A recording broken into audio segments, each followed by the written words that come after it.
Hi, welcome back to another episode of Algebra in Words, the video series on YouTube. In this video, we're continuing our discussion on quadratic equations and quadratic functions and their graphs, parabolas.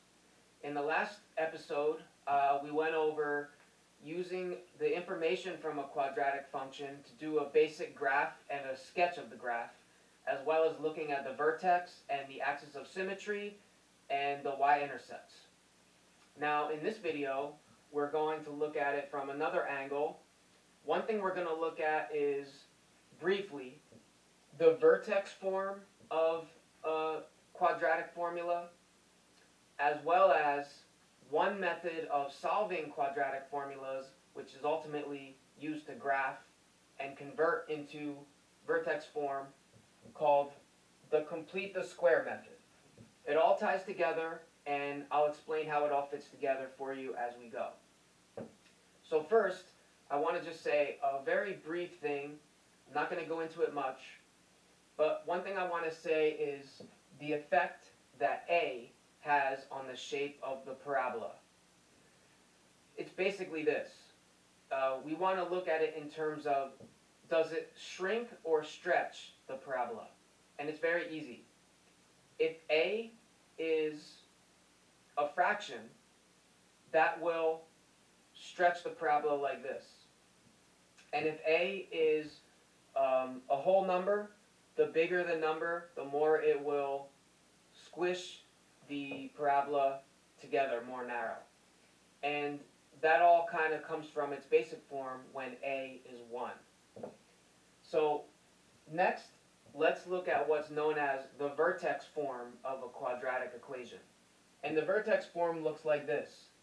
Y equals A times the quantity x minus h, that quantity squared, plus k. Now, that's called the vertex form because it's from this form that you can quickly and immediately extract the vertex, which you can then use to plot the graph. And I want to explain where that comes from. Now, two things about that. One is that if you notice, it uses h and k in the equation. And just to put that over here, we use h and k to represent the vertex. Now, I want to explain where the h and the k actually come from. And to understand that, and to understand how it relates to the vertex form of the equation, we need to start at the very base root of a basic quadratic formula. And that would be at y equals x squared. Y equals x squared is the most basic form because there's no changes to it. It just has the most base elements of a quadratic, which is it must have x squared, and that's all it has. There's no coefficients, there's no b, there's no c, or any of that. This is a representation of the graph y equals x squared. Okay, the vertex is at the origin, and that's why h and k in this case are 0. And so if we wrote that, if we wrote the vertex form of this graph, it would actually look like this. Let me write that over here. Okay, in this case, A is 1, so it's not written. We have x, and I'll explain h and k in more detail in a second, but for now, let's say this is 0, and k is 0, and so that's what it would look like if we put it into this form. But we could also remove the zeros because when it's 0, you don't need it. So basically, if we took this 0 out, this would go back to this form, and if we took this 0 off, this would go back to having nothing. So that's how they relate in the most basic form of a quadratic equation when the vertex is 0, 0. But now I have an equation here where the vertex is not 0, 0. All right? And here's what we're going to do first. First, we're going to use this form to figure out hk. And there's basically one step that we need to do. And the step that we need to do, which believe it or not is something that you're familiar with but may not have realized it until now, is we're going to take this and we're going to set it equal to 0 and solve for x. So that's going to be easy. take that group, set it equal to 0, solve for x. It's x minus 3, so we're going to do x plus 3 to both sides.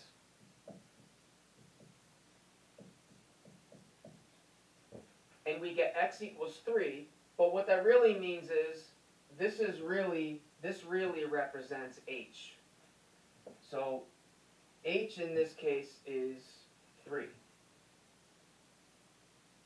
And let's put that here. Okay, now also, what is y, or what is k? It's 1.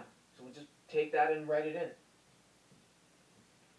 Okay, now so let's plot that. 3 and up 1. And that's the vertex from this equation, which is in vertex form. But now let's pause a second before we draw it, and I want to explain just briefly what's happening here.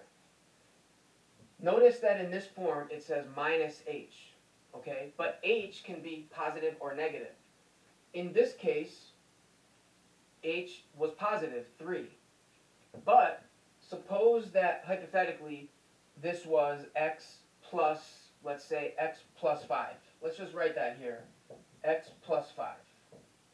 Well, in that case, when we solved, we would get x equals negative 5. And in that case, h would be negative 5. Okay, and here's the point that I'm trying to get at. If you want to do a shortcut and you want to find h from the vertex form of the equation, take what it's written as it's written here and change the sign and put it in here. And the reason why you change the sign is because in this case where you have x plus 5, it might look like h is 5, but it's actually negative 5. And the reason why it comes out that way is because you should really think of it as x minus, because that's the formula, x minus negative 5. And if you look at it that way, then that's how this becomes plus 5, and that's why h for the vertex is negative 5. Okay, so let's pause on that, but go back to the graph. And the graph will now look like this.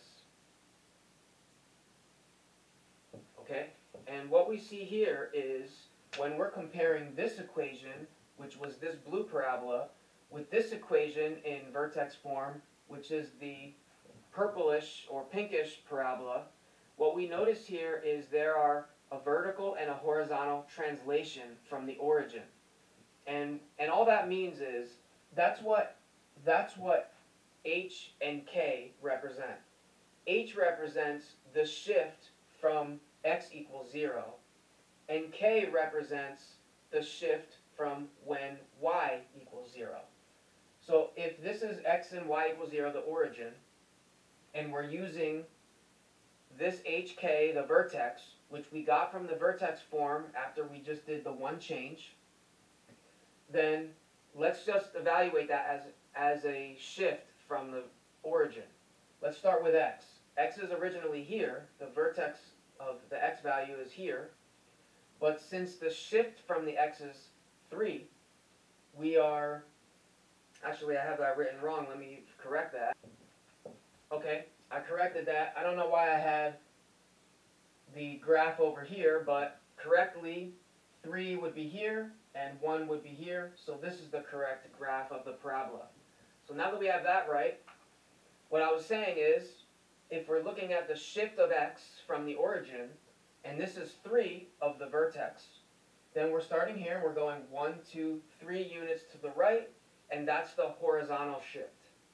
And then if we're looking at the vertical shift, this is 1, starting from here, we go up 1, and that's why this is up 1. So together, it's to the right 3 and up 1, and that's the vertex if we look at it in terms of the shift from the origin. So anyway, now, back to the vertex form of the equation. There's two ways that you can arrange the formula or the equation into vertex form. One way is to use the method that I showed in the last video, which is to simply start with the standard form, use the vertex formula to find the vertex, and then take those values and put them into, basically just put them into here. Whatever you found x to be in the vertex formula would go here for h, and whatever you found the y value to be from the vertex formula would go in here. And that's it. That's one way. I'm not going to go through that in this video. However, another way to convert it into vertex form is to use what's called the complete the square method. And I'm going to end the video here, but then in the next video, show you how to do the complete the square method. So thanks for watching, and hopefully you join me in the next video to learn the complete the square method.